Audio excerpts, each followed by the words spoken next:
नमस्कार। आप देख रहे हैं न्यूज़ 9 टाइम्स और मैं हूं विकास कुमार तिवारी गोपालगंज से। अभी मैं मौजूद हूं गोपालगंज विधानसभा क्षेत्र संख्या 101 में और पंचायत जादवपुर।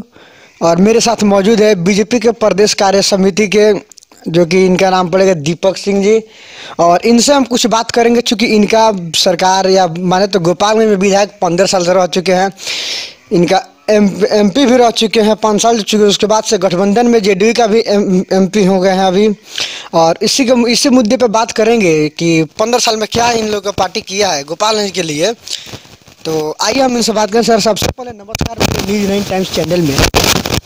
आपको भी नमस्कार और न्यूज़ टाइम 9 के सभी दर्शकों को मेरा नमस्कार।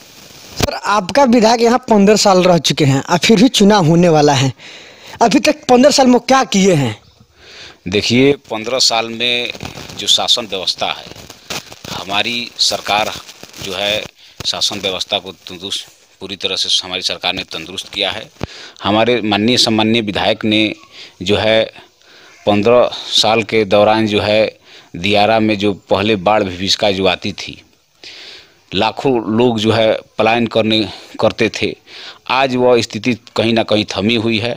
दूसरा कि मंगलपुर जो पुल है, जिसका चर्चा तो बहुत दिनों से चल रहा था, लेकिन हमारे माननीय विधायक श्री सुभाष सिंह जी ने इसको सदन में आवाज़ उठा करके और एक पुल जो है गोपालगंज विधानसभा के लिए देने का काम किया है। और यह पुल मंगल पुल से लेकर के और आपको जो है 6 जिला को जोड़ने का काम करता है। आपको बगहा, पूर्वी चंपारण, पश्चिमी चंपारण, गोपालगंज, सिवान और छपरा। तो यह एक बहुत बड़ी उपलब्धि है गोपालगंज विधानसभा के लिए। तो सर, अगर दूसरे विधानसभा देखा जाए, चूँकि आपके बगल में बरौली विधानसभा है, बैकुंठ विधानसभा है, कुचायगढ़ विधानसभा है, उससे देखे तो हम नहीं बोल रहे हैं, यहाँ की जनता बोलती है कि दूसरे विधानसभा से देखे तो ये विधानसभा काफ़ी पिछड़ा हुआ है। और लोग बोलते भी हैं कि विधायक जी हमारे पंचायत में चुनाव के समय एक बार आते हैं, वो भी शाम के समय, और दूसरी बात हम नहीं जानते विधायक कौन है। ये हम नहीं, यहाँ की जनता बोलती है। देखिए, ऐसी बात नहीं है। ऐसे जो है विरोधी पार्टी के लोग इस बात को कहते हैं और इसमें कोई अतिशयोक्ति नहीं है कि विधायक जी नहीं जाते हैं, शादी विवाह अन्य फंक्शनों में जाते हैं।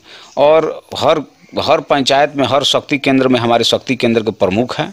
अगर किसी प्रकार की कोई शिकायत है, चूँकि विधानसभा क्षेत्र बहुत बड़ा होता है, और ऐसी स्थिति में माननीय विधायक जी शादी ब्याह में जरूर जाते हैं। कोई भी समस्या है तो गोपालगंज में रहते हैं। ऐसा चूँकि गोपालगंज मुख्यालय है और गोपालगंज विधानसभा ऐसा सदर का सीट है, तो यहाँ आसानी से माननीय विधायक जी उपलब्ध हैं। कोई भी समस्या हो, आप कोई भी व्यक्ति, कोई भी जनता जा करके अपनी समस्या को कह सकती है और विधायक जी उस पर निश्चित रूप से जो है कार्रवाई करते हैं या फिर उसका समाधान करते हैं। तो सर, इसके पहले आप लोग काफ़ी सब वादा करके के चुनाव जीत गए हैं, लगभग खरा भी आप लोग उस पर उतरे हैं, लेकिन इस बार क्या मुद्दा लेकर आप लोग जनता के बीच में जाइएगा? देखिए, मुद्दा तो एक ही है। मुद्दा जो है, अभी मोदी जी ने संकल्प लिया है आत्मनिर्भर भारत, और इसी संकल्प के साथ हम लोग इस चुनाव में उतरेंगे, क्योंकि भारत जो है अब खुद से आत्मनिर्भर की ओर आगे बढ़ रहा है। तो ऐसी स्थिति में हम चाहेंगे कि आत्मनिर्भर ही हम लोग का एक मूल मुद्दा है और इसको लेकर के हम लोग जो है जनता के बीच जाएंगे।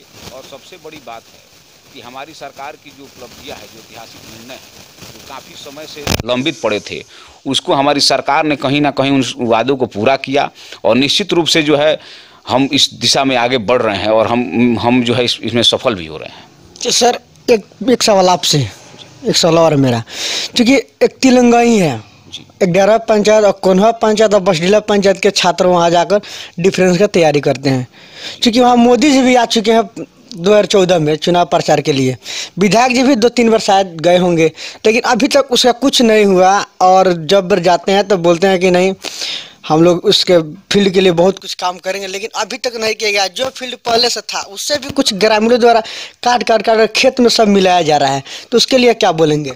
उसके लिए तो हम यही कहेंगे कि इस पर यह चूँकि बहुत ही अच्छा विषय है कि युवाओं को प्रोत्साहन करने के लिए और युवाओं को जो है एक लक्ष्य प्राप्ति हेतु और जो फील्ड है काफ़ी उपयोगी है। और इस प्रकार की जो व्यवस्थाएं हैं, तो हम माननीय विधायक जी से और बिहार सरकार से कहेंगे कि इसको जो है अच्छे तरीके से तैयार किया जाए ताकि वहाँ जो है पारदर्शिता के साथ जो है जो नवयुवक साथी हैं वो लोग तैयारी करें और वो अपने लक्ष्य की प्राप्ति की ओर बढ़े। तो मैं ये जो भी लोग जो हैं अतिक्रमण कर रहे हैं, हम लोग चुनाव के बाद जो है अतिक्रमण के लिए यहाँ के स्थानीय सीओ और माननीय डीएम साहब से मिल करके इस समस्या को सुलझाने का काम करेंगे और निश्चित रूप से जो है यह काम होगा। सर, पहले के हिसाब से देखें तो फील्ड में काफ़ी बहुत जगह कमी पड़ गई, जिसके चलते 3 पंचायत को जोड़ता है। 3 पंचायत के सब बच्चे तैयारी करते हैं, जो कि आजकल अब गोपालगंज स्टेडियम में जाने लगे हैं। क्यों कि इसलिए व्यवस्था उस पर नहीं है, उस ग्राउंड पे, इसीलिए वो लोग जा रहे हैं। चूँकि स्थानीय विधायक 15 साल से रह चुके हैं, वो भी कुछ शायद नहीं कर पाए। हो सकता है आगे भी करें, ऐसा आप क्या सोचेंगे? देखिए, स्पोर्ट के लिए तो बहुत कम बजट बिहार सरकार के पास है,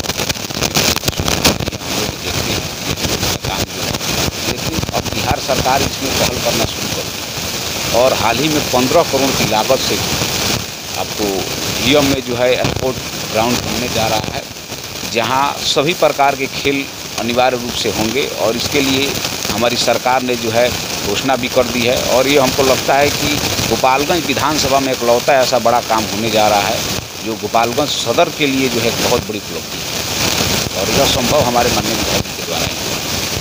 और इस क्षेत्र में जो है मेरे यहाँ भी राम रतन साई हाई स्कूल में पहले जो स्थिति थी वो भी अब धीरे धीरे सुधर रहा है और निश्चित रूप से जो है कहीं ना कहीं ये सारे काम जो है चुनाव के बाद फिर से संपन्न होंगे, फिर से हम लोग गति, क्योंकि कोरोना कालखंड के चलते यह सब काम बाधित है, नहीं तो इस पर विचार किया जाता और आगे जो भी काम होगा निश्चित रूप से जनता के हित में होगा और यह काम जो है आगे चलता रहेगा। तो इस बार चूँकि बार हार का मुंह देखना पड़ रहा है आरजेडी को, तो इस बार तो कौन सा कार्ड खेलेंगे? इसके पर मतलब यहाँ का जनता बोलती है और विपक्षी बोलते हैं नहीं, भाजपा वाले हिंदू मुस्लिम का कार्ड खेलते हैं। तो इस बार आप क्या करेंगे? विकास का कार्ड खेलेंगे या हिंदू मुस्लिम का कार्ड खेलेंगे? देखिए, हिंदू मुस्लिम का कार्ड तो हम लोग खेलते नहीं हैं। दूसरी चीज़ यह है कि हिंदू मुस्लिम जो है विरोधी पार्टियों के द्वारा ही होता है, इसमें कोई अतिशयोक्ति नहीं है कि यह आज से नहीं, बहुत पहले से हम लोग देखते आ रहे हैं कि किस प्रकार से जो है एक सांप्रदायिकता का रूप जो है सभी धार्मिक पूजा स्थलों में किया जाता है। तो यह एक विशेष समुदाय के द्वारा यह काम होता है, इसमें कोई अतिशयोक्ति नहीं है। किसी भी हिंदू या किसी भी जाति धर्म का इसमें कोई अथी नहीं है। यह जो है अपनी राजनीतिक रोटी सेकने के लिए यह इस प्रकार का काम कर रहा है, लोग करते हैं। दूसरी बात, आपने कहा कि प्रतिनिधि कैंडिडेट आरजेडी से बदलेंगे, तो यह तो अच्छी बात है कि लोग बदले। राजू जी भी चुनाव लड़े थे और उनको भी जो है शिकस्त खानी पड़ी थी और इस बार हम सुन रहे हैं कि कोई बाहरी आकर के चुनाव लड़ रहा है। तो आने से यहाँ के बाहरी ही होता है और यहाँ का जो हमारे विधायक जो हैं सदर के हैं, तो राजद को कोई कैंडिडेट नहीं मिल रहा है तो बाहरी उतार रहा है। हमारे पास तो ऑलरेडी पहले से ही कैंडिडेट हैं, लगातार 3 बार विधायक भी रह चुके हैं। तो इस बार उनकी जीत निश्चित रूप से मुझे लगता है, मुझे पूर्ण विश्वास है और आशा है कि जनता इस बार पुनः इनको जो है चुनेगी और मुझे लगता है कि इस बार वो बिहार सरकार में मंत्री पद को सुशोभित करने का काम करेंगे। सर, एक तरह से देखा तो यहाँ आरजेडी का जन्मभूमि कर्मभूमि गोपालगंज में है, लेकिन फिर भी यहाँ से लोग चुनाव लड़ रहे थे। क्यों लगता है कि विपक्षी से डर के नहीं लड़ते हैं क्या चुनाव? देखिए, जन्मभूमि कर्मभूमि आरजेडी के लोग जो हैं, जो गोपालगंज में उन्होंने क्या किया है, लालू जी के कालखंड में भी आप देखिए, राबड़ी जी जब बिहार के मुख्यमंत्री थे उनके कालखंड में देखिए, कोई भी ऐसा उपलब्धि जो है गोपालगंज जिला को नहीं मिल पाया जो सिवान छपरा को मिला। उन्होंने छपरा और सिवान को बनाने का काम किया। गोपालगंज आज भी उपेक्षित नज़रों से देखा जाता है और हम लोग यही कारण है कि वो लोग चुनाव नहीं लड़ते हैं। हमको तो लगता है कि अगर तेजस्वी जी गोपालगंज या फिर किसी भी गोपालगंज जिले के किसी भी विधानसभा से चुनाव लड़ेंगे तो उनको जो है शिकस्त को खानी पड़ेगी। तो एक तरह से देखा जाए तो आरजेडी के एक चैलेंज भी दे दिए हैं नेताजी और यही बोल रहे हैं कि जन्मभूमि और कर्मभूमि अगर यहाँ से वो लोग चुनाव लड़े तो हार भी जाएंगे।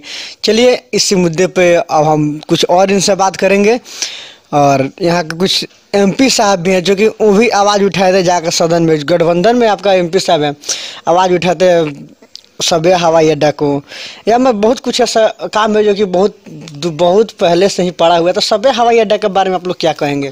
देखिए, सभ्य हवाई अड्डा का उपयोग जो है द्वितीय विश्व युद्ध के समय हुआ था और तब से लेकर के, और ये दूसरी चीज़ है कि यह जो है सुरक्षा के दृष्टिकोण से इसको जो है रखा गया है। तो मेरे ख्याल से, और हम लोग के बगल में जो है आपको कुशीनगर में जो है इंटरनेशनल हवाई अड्डा बन ही रहा है, तो इसमें कोई ज़्यादा सोचने की बात नहीं है। अगर कुशीनगर में इंटरनेशनल हवाई अड्डा बन रहा है तो उसका लाभ पूरे पूर्वी बिहार को मिलने वाला है। और सर, हम गोपालगंज के लाभ के बारे में पूछ रहे हैं। देखिए, गोपालगंज में जहाँ तक सवाल है, तो गोपालगंज में वह जो क्षेत्र है, जो सभ्य हवाई अड्डा है, वो चुनावी वो जो है आपको युद्ध अभ्यास के लिए जो है रखा गया है। तो अगर वहाँ बनता है तो काफ़ी खुशी होती है। यह सरकार का व्यक्तिगत फैसला है, इसमें हम लोग राय कुछ नहीं दे सकते हैं। चलिए, बहुत बहुत धन्यवाद और मेरे साथ टाइम देने के लिए।